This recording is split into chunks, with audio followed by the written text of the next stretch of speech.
We're here in Las Vegas, Nevada. It is former Lieutenant Governor Michael Steele of Maryland, and I got to say, sir, I know you're contributing on MSNBC. I apologize, I don't watch a lot of it. I'm sorry. Well, I watch a lot of it. I do a lot of it. You know, my attitude about it is, what better way than to go onto your enemy's turf every single day and to stake your flag and dare them to take it from you, you know? And that's what it's about. I mean, I think that's what, you know, conservatives have always done. They've always gone and they've stuck the flag in the ground and said, this is the land we're going to fight for. And so for me to go on MSNBC, you know, whether it's Chris Matthews or Rachel, it's just planting the flag, baby. No, I hear you. You're a better man than I, sir. Can we talk about Maryland just for a minute? Sure. You look at Governor O'Malley, who has aspirations in 2016. I personally, I don't know what your opinion is. I think there's a zero chance at that happening. I think, less than that. Yeah, less than zero. Okay, so we're on the same page. But when you look at Baltimore, what's happening to Baltimore? You know, when you look at former great cities like Detroit and some of your Rust Belt cities. Sure. Baltimore, the leadership of Baltimore, just look at the story about the prison where the guards and the prisoners and the drug lord was running the place. Right. You have so much graft and corruption just in Baltimore alone. I feel that a once great city is really losing itself. Oh, I think that's true, and I think that's what happens when your politics becomes old and stale, when it becomes one-sided.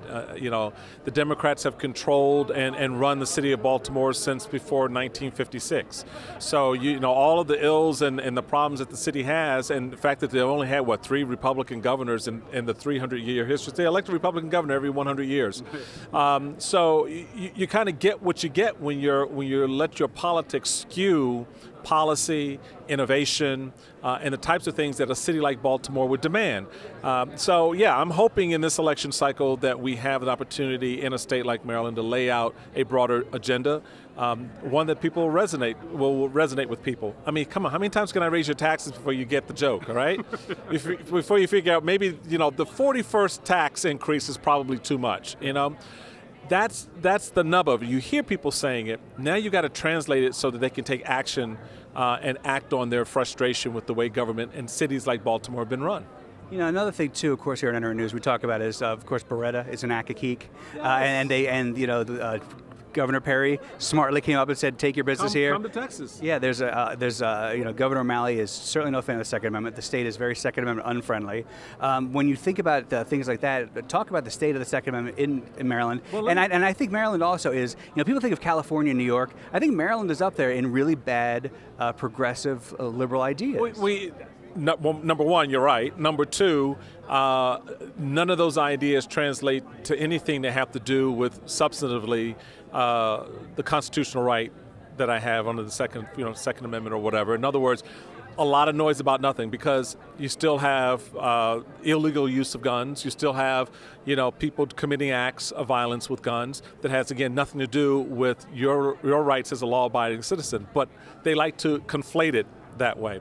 But I think more importantly, when you look at an issue like the Second Amendment, you look at issues that really touch on how people live their lives and the rights that they have. When the government decides that it knows better than you, that's when you lose every time. And it doesn't matter what the legislature says or what the legislature does. People fundamentally know what their rights are and where that bright line is for them. And I think when you look at business, and I see what's happening with a company like Beretta, less about the Second Amendment. It's more about business. I mean, this is a company that is a Maryland staple. It's part of our community for a long time, number one. Number two, they bring jobs. They create jobs. They want to expand their operations, which means more jobs. And the fact that, you know, for some short-sighted political reason, you'd rather see them go to Virginia or to Texas because you think you're going to score some national points with some left-wing progressive group that's anti-Second Amendment is bogus. I mean, you're talking about unemploying people in the state of Maryland. You're talking about running businesses away, and then you're going to run around the country and tout how business-friendly you are and how much you want to have businesses come. Well, what about the ones that are there that are leaving? You know? So I think there's a lot for us to talk about in this upcoming cycle. And as Martin's ambitions grows for the White House in 2016, it'll make the conversation even more enticing. Yeah, I'll say. Former Lieutenant Governor of Maryland, Michael Steele. Let's go to Texas real quick. Lieutenant Governor Greg Abbott, I think personally, is the heir apparent to Governor Perry. I'd agree. Who is dealing with an unbelievable crisis on the border that's affecting not only Texas, of course, the rest of America, because as we know, people are being shipped all across the country. Right. If you were, let's say you were the governor of Texas or Lieutenant Governor now, about to become the governor, what would you do about it down there? And how would you get President Obama interested enough just to come visit the freaking border? Well, at this point, I would just, I wouldn't even worry about the president at this point. He's totally made himself irrelevant to the conversation, in my view. He has ceded that conversation to others. So if that's the way it's going to be, that's the way it is. So as governor, I thought what Rick Perry did was great and important to put the marker down and to say to the president, come to Texas. I want you to see this. The president came to Texas, didn't want to go to the border, met with Rick, that's fine. But I think as the governor, your first priority is your state. It's not the president's agenda, it's not the party's agenda, it is your state. And I think that, whether it's the current governor or the future governor, they have to look at what we need to do to secure the safety and well-being of the people who are the citizens of our state. Number two, we have a humanitarian issue right now along our border that we will have to deal with. Irrespective of what the federal government says it's going to do, when they get the $4 billion, if they get the $4 billion, we have to handle it right now. And I think they begin to take those steps to process as quickly as they can, to move and sort of coalesce folks in an area where you can sort of get control of the situation. And then as others sort of buy into the idea that, oh, gee, now I guess we can do something, great. But he's going to have to, as I think Rick Perry and others have said, they're going to have to start taking steps and measures on their own within the state, very much as many states have had to done, not just on immigration issue, but on health care issues and other things in the past, because the federal government is so incompetent at it. And number two, this administration has shown its sheer lack of concern or interest in actually solving a problem. Lots of discussion and debate within the Republican Party about amnesty. Where do you fall on it? Well, I'm not a fan of amnesty at all. I think that, at the end of the day, the bottom line is the first step needs to be a two-part step. The first is to secure the borders, and the second step is to prove to me you've secured the borders. And then we go from there. Right. Because I think that's the realization that every American has. We know what happened after the border negotiations and the amnesty deal that was cut under the Reagan administration in '86. 20 years later, we looked around and saw in 2006 this burgeoning number of illegal immigrants, and now here we are.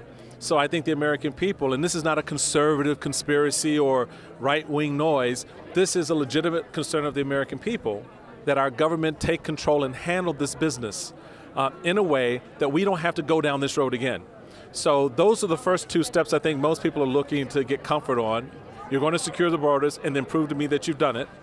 And then we can begin to deal, I think, much more appropriately and humanitarily with the 12 million or so people that are here. And that will include this new influx of some 60,000 young people who've crossed the borders. By the way, which began not just this past January. The administration just didn't wake up in March and go, oh, gee, how did they get here? They've been coming across the borders since early 2012.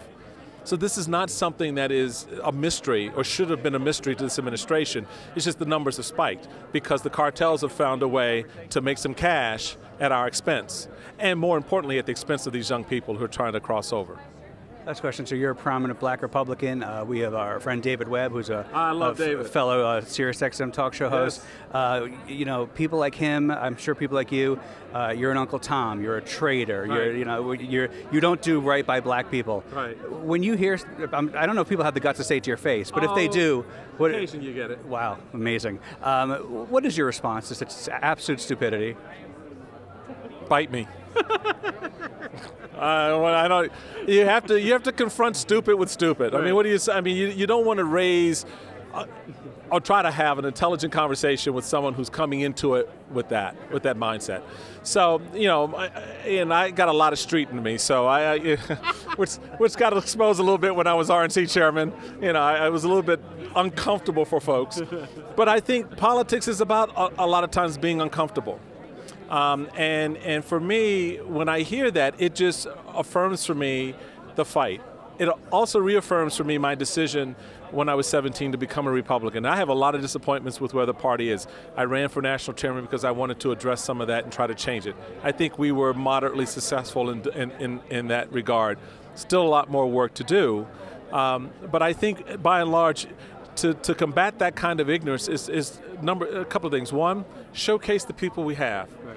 The great leaders, and the not so great leaders, the moms and pops, the everyday folks in the party who look like me, who come from my neighborhood, who walk my walk, who call themselves Republican, who call themselves conservatives. That's where you begin to sort of turn around this notion that you're Clarence Thomas or you're this or that, because everybody's story contributes to the whole.